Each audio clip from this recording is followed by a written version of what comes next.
Ok, nuevamente muchas gracias, buenos días, gracias por estar aquí. Vamos a continuar con este proceso de la prueba de hipótesis que ya habíamos nosotros mencionado y que es importante ir dándole seguimiento para ver los siguientes puntos que vamos a nosotros atender con respecto a el proceso de investigación. ¿Ok? Entonces, una de las cosas que nosotros vamos a tomar aquí con estos pasos de la investigación que habíamos platicado en la clase anterior, era escoger el error. Entonces, solamente para recuperarlo, era hipótesis alternativa, es mi idea de investigación. Hipótesis nula es la negación, no existen diferencias. Paso número 3, decidir qué error estoy dispuesto a cometer. Hay dos tipos de errores, error de tipo 1, el cual es ver diferencias donde no las hay, y el error de tipo 2, que es no ver diferencias donde sí las había. ¿Ok? Esos son los dos tipos de errores que nosotros tenemos ahí. ¿Ok? Perfecto. Entonces, esos eran los que habíamos visto la vez pasada. Y habíamos comentado también, como parte importante, que depende del nivel de error que yo estoy dispuesto a cometer, era el número de el punto 0.5 o el punto 0.1 el que yo iba a colocar. ¿Sale? En este caso habíamos dicho que lo tradicional en psicología era punto 0.5, que significaba ¿qué? Que 5 de cada 100 veces que yo haga el experimento me voy a equivocar. ¿Ok? Y eso es algo que es importante que lo sepamos. ¿Sale? Punto 0.1, punto 0.10, etcétera, etcétera. En el caso del error de tipo 2, yo les comenté muy brevemente, y eso es con lo que voy a empezar el día de hoy, es que está ligado directamente con la potencia. La potencia estadística tiene que ver con el fallar en rechazar una hipótesis nula falsa. ¿Eso qué quería decir? Es no ver diferencias donde sí había. ¿Ok? Y esto va a estar ligado con el análisis de potencia, porque la potencia o el poder estadístico, a priori, ¿qué significa a priori? Es antes de hacer el experimento, significa cuál es la probabilidad que yo tengo de que mi estudio sea capaz de identificar correctamente que la hipótesis nula es falsa y por lo tanto rechazarla. Y cuando nosotros rechazamos la hipótesis nula, una hipótesis nula que es falsa. Recuerden, ¿qué sería una hipótesis nula falsa? La hipótesis nula nos dice que no hay diferencias significativas. Entonces, que sea falsa eso quiere decir que habría diferencias significativas. Y por tanto, va a favorecer, apoyar a la hipótesis alternativa. Eso es lo que va a significar mi potencia estadística. ¿Qué tan bueno es mi estudio para rechazar correctamente una hipótesis alternativa, digo, una hipótesis nula que sea falsa en favor de la alternativa? Eso es lo que me va a ayudar mi potencia estadística. Por lo tanto, la potencia estadística, P, que le vamos a llamar, se va a calcular como 1 menos beta, que quiere decir 1 menos el error de, este, de tipo 2, ¿ok? Y eso lo voy a anotar aquí en la pantalla. Entonces, la P que nosotros vamos a tener, eso va a ser igual a 1 menos beta. Este beta que yo tengo acá, les repito, es el error de tipo 2. Uno, porque la probabilidad, viene de las leyes de la probabilidad total que puede tener todo el conjunto de eventos es 1. Siempre, la probabilidad máxima que podemos tener es 1. Piensen en una moneda. Una moneda tiene dos caras. Cada una de las caras, ustedes recuerdan, tiene una probabilidad, bueno, se calcula la probabilidad es de un medio para el águila, un medio para el sol. De tal manera que la probabilidad total de la moneda es 1, porque es un medio más un medio da 1. ¿Ok? ¿Sale? Luego, tenemos otra parte que es un dado. Pensemos un dado. ¿Cuántos caras tiene un dado? Tiene 6 caras. Si el dado no está cargado, si el dado es justo, entonces cada una de las caras va a tener una probabilidad de un sexto. Entonces, un sexto, más un sexto, más un sexto, más un sexto, más un sexto, más un sexto, es decir, 6 veces un sexto por cada una de las caras, me da 1. ¿Ok? Entonces, siempre la probabilidad máxima es 1. Y esa probabilidad máxima, si yo le resto este beta, que es el error de tipo 2, me da P, me da la potencia estadística. Entonces, ¿qué valor de beta es adecuado tomar? Entonces, beta es adecuado que tenga aproximadamente un valor, le voy a poner así, y le pongo una viborita aquí arriba que significa aproximadamente, que sea del 20%, ¿sale? Perdón, no conecté mi tableta y por eso lo estoy haciendo con el mouse, pero ahí está, 20%, ¿ok? Entonces, más o menos beta tiene que ser del 20%, punto 20, que a diferencia de alfa no nos interesa demasiado que sea muy chiquito, ¿sale? Alfa podría ser de 0.05, 0.011. Beta no es tan importante que sea tan pequeño. Eh, y es 20% para que la potencia estadística, que nosotros vamos a calcular como algo adecuado, la potencia estadística esté alrededor del orden de 80%, ¿ok? Para que juntos nos dé el 100%, ¿ok? Entonces, este 80% para la potencia estadística es importante porque es como si nosotros, nuestro estudio, la calificación que va a sacar es 8, ¿sale? Pero no está mal. Una calificación de 8 para mi estudio es bastante buena.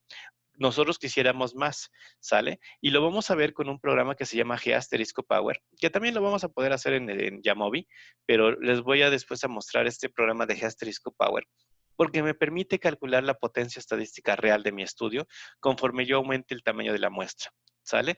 Pero de entrada lo que quiero que se queden es con esto, que la potencia estadística es aquella que me permite decir que mi estudio es lo suficientemente bueno para rechazar hipótesis nulas falsas en favor de la hipótesis alternativa y que la potencia estadística que yo requiero tiene que ser al menos del 80% para arriba, ¿sale? Ya decir 100% sería totalmente ilógico porque eso querría decir que beta es cero, es decir, el error es cero y sabemos que en la medición no hay error cero, ¿sale? Tiene que haber siempre error. Lo que vamos a tratar de hacer es que el error sea mínimo, ¿ok? Entonces, en el caso de la potencia estadística, ese es el valor que más o menos queremos obtener. ¿Ok? Muy bien. Muy bien. Entonces, ¿qué vamos a hacer con esta potencia estadística y todo esto que nosotros ya estamos aquí revisando? Bueno, pues vamos a pasar al paso número 4. El paso número 4 no va a ser trivial. Y no va a ser trivial porque nosotros necesitamos conocer un concepto muy importante que se lo conoce como distribución de probabilidad. ¿Ok? La distribución de probabilidad, lo que me va a decir son los diferentes valores de la probabilidad para las diferentes variables aleatorias que yo tengo en mi problema. ¿Qué son las variables aleatorias? Las posibles respuestas que podemos obtener de hacer experimentos aleatorios. ¿Qué es un experimento aleatorio? Suponiendo que un experimento aleatorio es lanzar una moneda, lanzar un dado, etcétera, etcétera. Entonces, las respuestas que vamos a obtener de estos experimentos aleatorios se les llama variables aleatorias. Estas variables aleatorias son las respuestas de estos experimentos, pero cuyo resultado es incierto, ¿sale? Porque si yo lanzo una moneda, no sé si va a caer águila o sol. Con cierta probabilidad sé cuál es que va a caer águila o cuál va a caer sol, ¿sale? Pero es incertidumbre, ¿sale? No hay certeza. Entonces, esta incertidumbre la tenemos que cuantificar de alguna manera. La manera de cuantificar esta incertidumbre y asociarle valores a ella es por medio de lo que se llama la probabilidad. Y esa probabilidad va a asignar valores a cada uno de los resultados de la variable aleatoria. Y a cada uno de esos resultados que asigna se le conoce como distribución de probabilidad, ¿sale? Distribución de la muestra. Entonces, en este caso, van a estar asociados a diferentes distribuciones. Y les voy aquí a mencionar algunas y lo que quiero mostrarles en GeoGebra y les quiero mostrar en Yamovi es cómo se dibujan estas distribuciones. ¿Ok? Entonces, aquí tenemos diferentes distribuciones que yo estoy marcando en la pantalla, que tenemos la distribución Z, que nosotros ya la conocemos y es la que más hemos usado, que es la distribución normal. Nada más que en realidad se le llama distribución Z. Pero esta Z es la campana gaussiana, la curva normal. ¿Ok? Luego está esta distribución T, que es muy parecida a la curva normal, solamente que el pico es más elevado. ¿Sale? Y además tiene la consideración de que esta distribución T es para valores pequeños de muestras. Es decir, Z puede ser para valores muy grandes de la muestra. Pero cuando nosotros tenemos un cierto número para abajo, en particular 30 participantes para abajo, ya la curva no se parece tanto a una curva normal, sino que se parece a una curva que le llamamos una curva T. Y les voy a contar más adelante la historia de esta curva T. Tenemos las distribuciones F, que tienen que ver con la ANOVA y demás términos de la familia de las Fs. Tenemos R, que tiene que ver con la correlación lineal univariada. R mayúscula, que tiene que ver con la correlación lineal multivariada, o sea, de muchas variables, y la distribución chi-cuadrada, que se ocupa mucho para tablas de contingencia, tablas de correspondencia. Nosotros ya revisamos tablas de contingencia, ¿se acuerdan? Cuando hicimos el ejemplo de la variable sexo con la variable área de estudio, que era humanidades, tecnológicas, administrativas, si mal no recuerdo. Entonces, esta tabla de contingencia se analiza con una distribución chi-cuadrada. ¿Y de qué va a depender o cuáles son los puntos que nosotros tenemos que considerar para elegir a este estadístico que nosotros vamos a hacer? Bueno, primero entender qué significa eso de elegir un estadístico. Y ahí les va más o menos así. Nosotros tenemos una serie de datos. Vamos a suponer que tenemos un conjunto de datos que le vamos a llamar X1 hasta XN, ¿ok? Donde N es el número del tamaño de la muestra, ¿sale? Entonces tenemos este conjunto de datos. Este conjunto de datos que nosotros tenemos aquí va a seguir una cierta distribución. Nosotros ya estudiamos las distribuciones, ¿se acuerdan? Cuando estábamos hablando de los cuantiles, de la desviación estándar y todo, estuvimos hablando de cómo se distribuyen los datos. Si están muy concentrados en el centro, si están muy dispersos hacia los lados, ya habíamos platicado un poquillo de eso, ¿sale? Entonces, lo que ahora hacemos es con estos datos que son empíricos, se le llama una curva empírica. ¿Por qué es empírica? Porque fue recolectada de la realidad, ¿sale? Por eso se le llama una curva empírica. Lo que nosotros tenemos que ver, y aquí es algo bien interesante porque cuando pensamos mucho en psicología no hay matemáticas, en realidad sí hay, nada más que no las decimos. ¿Cuáles las matemáticas que ocupamos en la psicología? Es qué modelo, porque esa es la palabra correcta, qué modelo estadístico se parece a mis datos. Es decir, yo veo mis datos y digo, miren, hacen como una campanita. Ah, entonces el modelo matemático al que se parecen es el modelo de la distribución Z, a una curva normal. Y entonces lo que hago es dibujar sobre mis puntitos, dibujo una curva normal, ¿ok? Y entonces veo qué tanto se parece a ella. Ahora, por ejemplo, tengo otros datos y digo, no, este no se parece a una curva normal, eso se parece a una distribución F. Trazo mi línea de la curva F sobre mis datos. Entonces, ¿qué es lo que hacemos? ¿Cuál es el procedimiento correcto para decirlo? Es buscar un modelo teórico el cual se parezca a mi distribución empírica. Una distribución teórica que se me parezca a mi distribución empírica. Y a eso se le llama modelación estadística. ¿Sale? Entonces, cada vez que nosotros elegimos prueba T, ANOVA, regresión, ANCOVA, MANOVA, todos estos métodos, lo que estamos haciendo es escoger un modelo estadístico que se parezca a mis datos y que pueda explicarlos, ¿sale? Porque son las distribuciones que ya conocemos, ¿ok? Entonces, estos datos que nosotros tenemos se basan en varios puntos. ¿Cuáles son los puntos en los que nosotros nos tenemos que considerar? Bueno, ¿qué estamos buscando? ¿Relaciones o diferencias? Como paso número 1. ¿Estamos buscando relaciones o estamos buscando diferencias?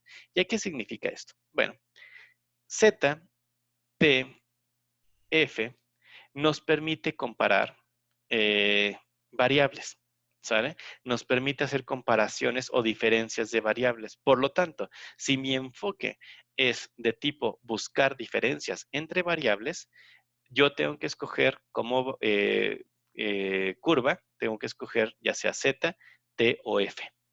Si yo estoy buscando relaciones, las distribuciones que miden relaciones son esta o esta. Entonces, como paso número 1 es, ¿qué es lo que estoy buscando? ¿Cuál es mi enfoque de investigación? ¿Estoy buscando relaciones o estoy buscando diferencias? Paso número 1. Siguiente, el número de variables dependientes e independientes que usamos.